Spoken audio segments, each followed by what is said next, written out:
ceritanya. Pada suatu hari terjadi bencana di sebuah daerah. Karena hujan turun deras berkepanjangan, permukaan sungai pun semakin lama semakin naik dan akhirnya terjadilah banjir besar. Ketika banjir sudah sampai ketinggian lutut orang dewasa, banyak orang sudah mulai mengungsi dari daerah tersebut. Karena takut kalau permukaan air semakin tinggi. Berbeda dengan yang lainnya, ada pemuda yang tampak tenang tinggal di rumah.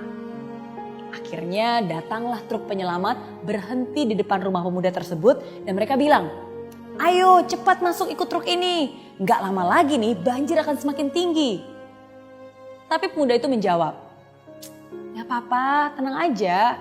Kamu terus aja menolong orang lain. Saya pasti akan diselamatkan oleh Tuhan. Saya ini kan sangat rajin berdoa." Dan setelah beberapa kali membujuk, akhirnya tidak bisa, akhirnya truk tersebut pun melanjutkan perjalanannya untuk menolong orang lain. Permukaan air makin lama semakin tinggi, sampai mencapai 1,5 meter. Pemuda tersebut masih di rumah, duduk di atas lemari. Lalu datanglah regu penolong dengan membawa perahu karet dan berhenti di depan rumah pemuda tersebut. "Ayo cepat ke sini, naik perahu karet ini, karena keadaan semakin tidak terkendali nih. Kemungkinan air akan lebih meninggi lagi. Ayo cepat sebelum terlambat." Lagi-lagi pemuda itu berkata, "Gak usah deh, makasih. Tapi kamu gak usah nolong saya. Saya kan orang yang beriman, saya sudah berdoa kok. Saya yakin Tuhan akan menyelamatkan saya dari keadaan ini." Perahu dan regu penolong pun pergi tanpa membawa pemuda tersebut. Dan sesuai prediksi, banjir semakin besar dan kali ini sudah banyak rumah yang tenggelam. Air sudah menutupi atap.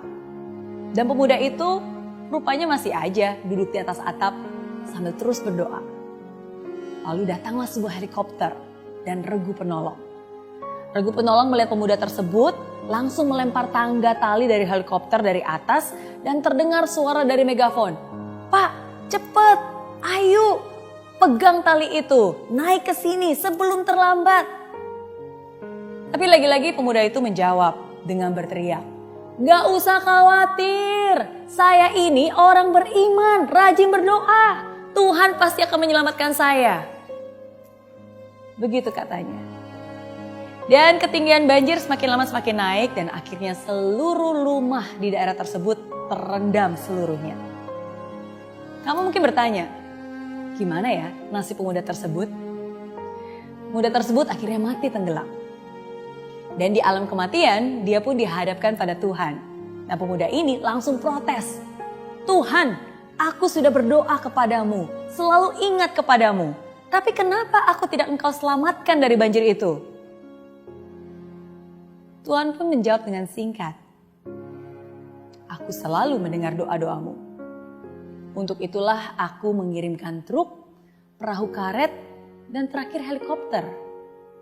Tapi kenapa kamu tidak peduli? Kenapa kamu acuh?"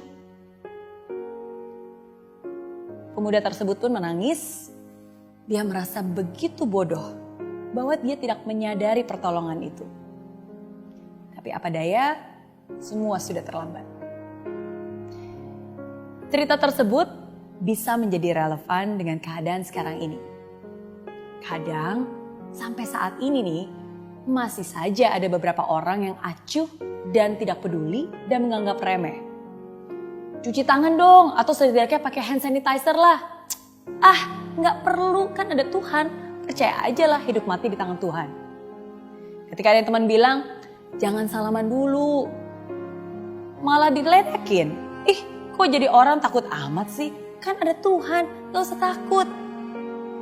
Ketika ada saudara dan himbauan yang mengatakan, "Jangan liburan dulu, gak perlu deh jalan-jalan, apalagi kumpul-kumpul orang banyak." Tapi masih ada beberapa orang yang menempis dan bilang, gitu aja kok takut. Buktinya saya keluar juga gak apa-apa kok. Justru nih sekarang mumpung semua tiket hotel murah, enaknya jalan-jalan, mumpung masih muda, sehat pula. Gak apa-apa lah, ngapain juga takut, kan ada Tuhan yang menjaga.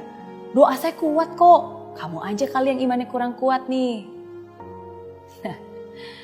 Dan akhirnya begitu dia kena virus corona, baru dia protes. "Tuhan, kenapa Engkau tidak melindungi aku? Kenapa Engkau tidak menjawab doaku?" Siapa bilang Tuhan tidak menjawab? Mungkin Tuhan sudah memberikan pertolongan lewat teman-teman yang mengingatkan, lewat informasi, lewat pengetahuan yang dibagikan. Jadi di saat-saat seperti ini, jangan jadi orang acuh dan cuek. Jadilah orang yang bijak. Dan sikap bijak kita itulah yang nantinya bukan hanya bisa menyelamatkan nyawa kita, tapi juga nyawa orang-orang yang ada di sekitar kita. Be considerate, be responsible. Hargai juga orang-orang luar biasa yang memang harus tetap bekerja demi kelangsungan hidup kita. Orang-orang luar biasa yang sekarang juga berjuang memerangi corona di garis depan. Para dokter dan tenaga medis yang bekerja pagi, siang, dan malam. Jangan menambah beban mereka dengan sikap sembrono kita.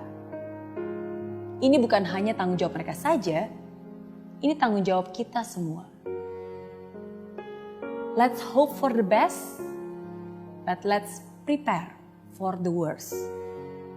Jangan sampai sudah terkapar baru sadar. Lebih baik mencegah daripada menambah korban virus corona. Semua akan baik-baik saja kalau kita sama-sama saling menjaga.